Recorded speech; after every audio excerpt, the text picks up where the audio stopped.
Blíží se zima a tak je nejvyšší čas se na ní připravit. Pokud i výročně utrácíte tisíce za vytápění, bude vás jistě zajímat, jak to navždy změnit.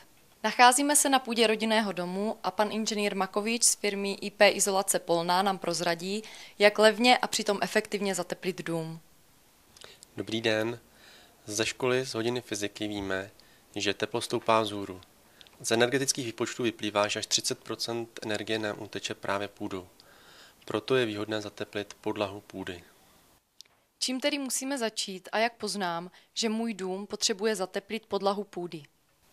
Podlaha půdy se zatepluje foukanou minerální izolací. Nejjednodušší je pozvat si na půdu technika. Navštivte stránky www.ippolna.cz, kde se vyplní formulář s kontaktními údaji, anebo zavoláte na bezplatnou linku.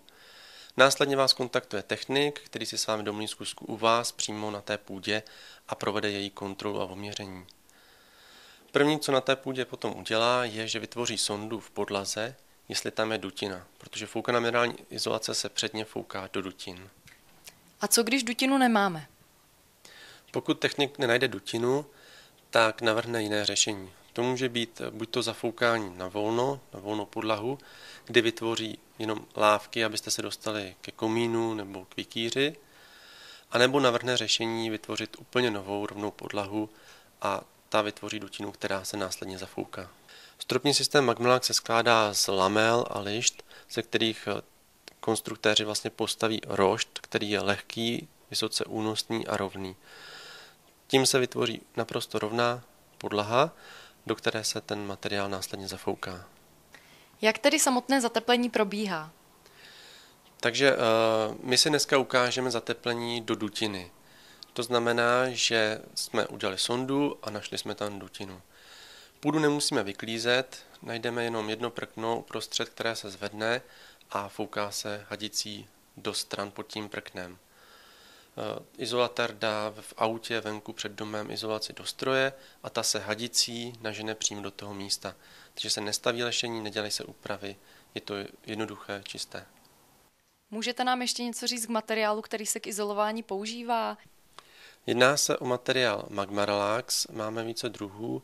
Zde vidíme Magmarelax Eco, což je bílá minerální izolace, která má přírodní pojiva, proto je to ekologický materiál.